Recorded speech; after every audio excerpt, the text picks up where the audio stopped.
Hello and welcome back to my YouTube channel. My name is Noah, and in this video I want to share some of the difficulties that you might experience if you don't get your finances in check early on in life.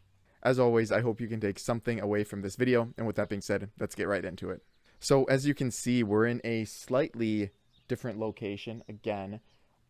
It was raining today, so I didn't get a chance to go into my normal location, but I think this is a decent view. I hope you think so as well. So the point in this video, like I said, is basically to talk about some of the difficulties that I foresee for individuals that don't get their finances in check when they start working, right? When they when they hit the real world.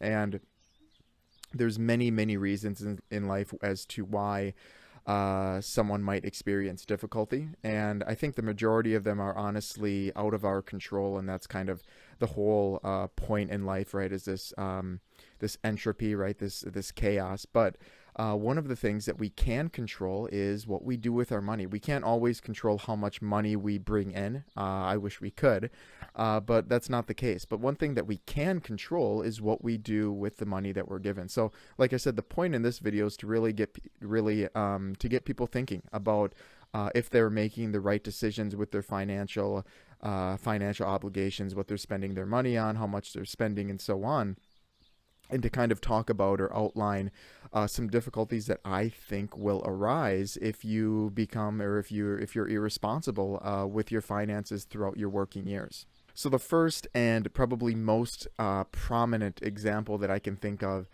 is that when you do, or I should say when you don't, or when you're not responsible with your finances early on in your life and throughout your prime working years and so on, when you do get to a later age and even kind of in the intermediate stage, you're not exactly going to be able to get exactly what you want. You're not going to be able to get maybe the house that you want. You're not going to be able to get maybe the car that you want. You're not going to be able to do certain activities, traveling, getting a boat, or those type of things. And this only makes sense because all of the financial decisions, even small decisions, compound over time, right? They compound over weeks, months, and years, to a point where after 10 years of little miscellaneous expenses that are maybe frivolous, that could have been a new car, right? That could have been the extra amount of bidding that you would need to get your dream home, or even start building your dream home, whatever it may be. But this is the case for a lot of different things, right? Like I said, a house and a car are just one example, but the same could go for trips, as I previously mentioned. It could go for toys that you want within your house, right? So if you want to build maybe like a movie room, or an at-home gym, or maybe a game room, right, with a pool table and so on. You might not be able to get that stuff if you're not. I mean, you could if you're very wealthy, certainly, but for the majority of people, in the United States, I think it gets to the point where every little bit matters, right? So all of the frivolous financial decisions or financial expenses that compound over time evidently will keep you from, getting these things that you want.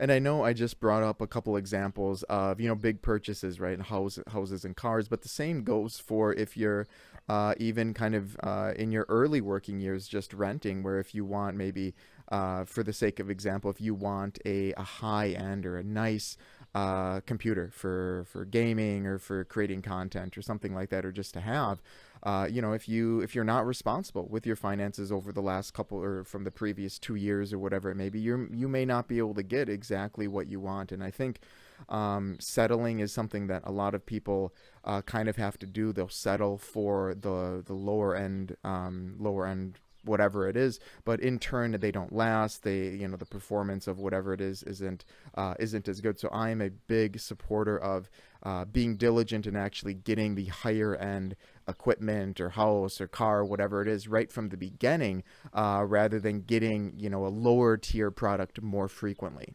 One of the other potential difficulties that I think might arise if you're not responsible with your finances early on in life is that we don't really know what the future entails as far as anything goes, right? We don't know what's going to happen economically on a global level. We don't know what's going to happen to with Mother Nature, deciding to throw maybe another a virus at us or something like that. Nothing is promised, right? So I think one of the way that this kind of correlates into finance is that although things might be relatively steady in the economy right now, I know there's probably some individuals that would argue that it's not here in the United States, at least, but it is, it's doing its job for the most part. But that's not promised. So if you take for granted that the United States economy is going to be like this basically for your entire life, and something goes wrong, right? Times do get very, very difficult, and you weren't prepped for it, right? So you didn't build up a savings, or you didn't build up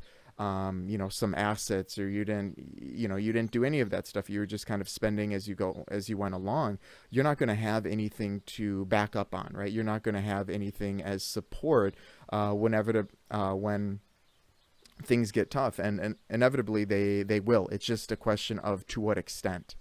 And I think this specific example is something that you can see quite a bit, right? Where people that are maybe in their 50s or early 60s at this point, at one point were probably living pretty large, right? They were, working a pretty normal job and basically having a good life, right? Spending their money, going on trips, and eating out, and all of the fun stuff in life. But what generally tends to happen is that if you're not responsible, right, early on throughout your working years, it doesn't last forever, right? So maybe they didn't build up enough of a savings or a retirement account to kind of wean off of, working, a pretty stressful job, 50 hours a week, whatever it may be. And they're kind of stuck in that cycle. That's kind of a topic for a different video, but I think you can kind of understand where I'm getting with this, where nothing is really promised, right? So we don't know what things are going to be like in a year, 10 years, 20 years, whatever it may be. So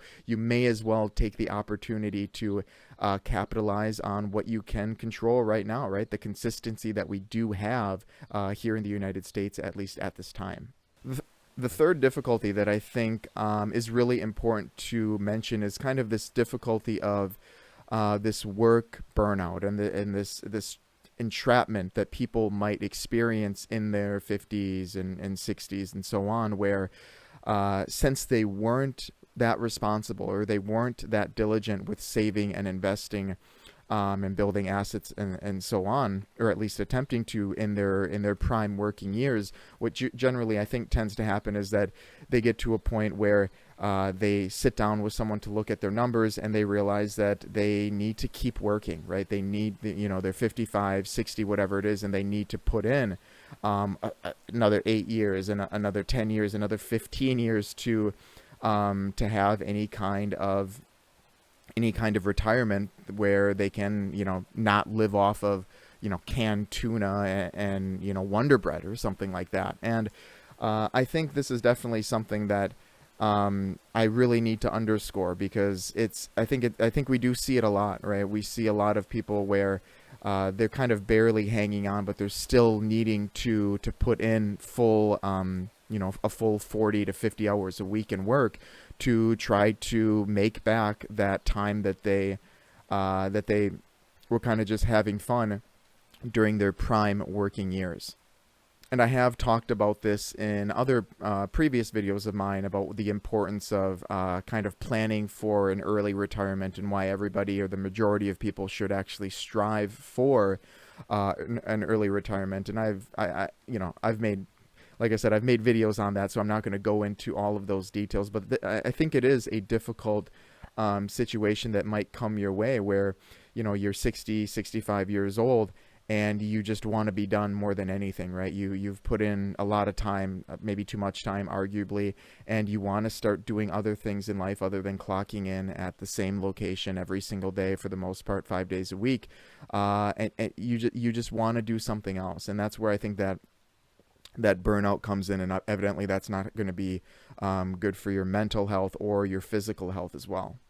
So in this third point, obviously, I'm underscoring the importance of getting your shit together, really getting your your savings in check and making sure you're putting a certain amount in your savings, as well as putting money into either a 401k or your individual investment portfolio, whatever it may be, when you're young, right? When you've got energy to work, and most importantly, when your expenses aren't as high as they'll be when you have a house, when you have a kid, when you have multiple cars, when you've got college tuition to think about, and all of those other things. So that is really the important aspect of this third point. The fourth and final difficulty that I want to mention within this video here is kind of this difficulty of late life stress. And obviously I may be not completely qualified to discuss it, right? Because I'm far from there, and I don't know many people that kind of are in this position, but it's something that these are just kind of my opinions on it. And I think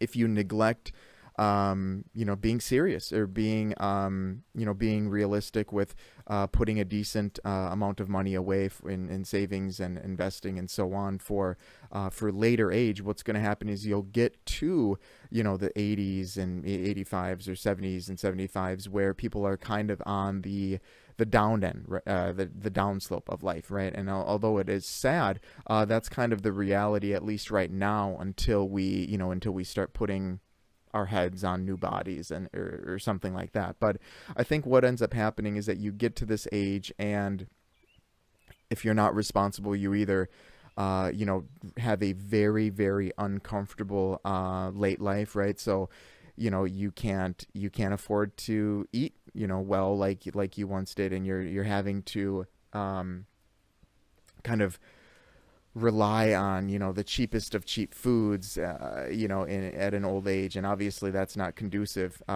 to anyone's success. I think we can all kind of agree there. And the other thing is that you'll get to a point where you have to start thinking about a retirement home, right? You have to start thinking about, and even after that, you have to start thinking about what you're going to do when you evidently do pass, right? So dying is expensive in this country, right? You need to set, assuming that you take care of it on your own and you don't just kind of pass the expenses on to your kin, right? You'll buy a casket and you'll reserve a spot at the cemetery, and you'll maybe cover the funeral ahead of time, and it's stuff like that. But if you're not in a financial position, or not in a healthy financial position to account for all of that, your later years are going to be extremely, extremely stressful, right? You're probably going to have to tell your family to bury you in the backyard to save a little bit of money or something like that. And another point that kind of ties right into these later years, or these potentially difficult later years, is that when you get to that point in life, assuming that you're still there mentally, is that I think a lot of people want to try to pass something on, right? Something that'll make their kids and their grandkids' life a little bit easier. And obviously very few people are in a position to just say, here's $1 million for you, $1 million for you, $1 million for you, my favorite daughter, $5 million to you, or something like that. But people want to do something, right? Or whether that's, a gift of, 20,000 or 10,000 or 15,000, whatever it may be. I think those are things that people like to kind of almost look forward to. They want to make, the people, their kids and their grandkids' life a little bit easier, at least by the time that they go.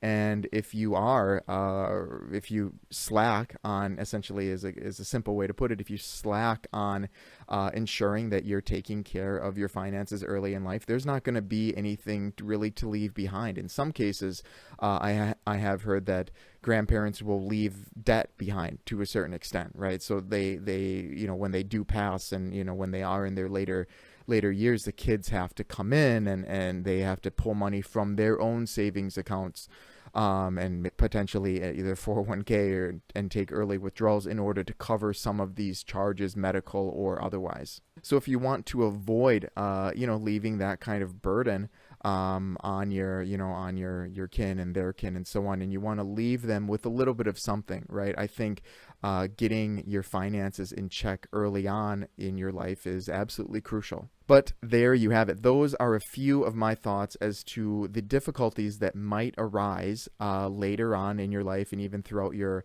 life right now, if you don't start getting your finances in check. But of course, I want to hear from you viewers as well. What do you guys think are other difficulties that might come your way if you do not take your finances seriously? Please let me know in the comment section below. I would love to hear your thoughts. As always, if you've stuck around this far in the video, I do want to thank you so much for your time. I greatly do appreciate it. Of course, I do hope you were able to take something away from this video. And as always, happy financing.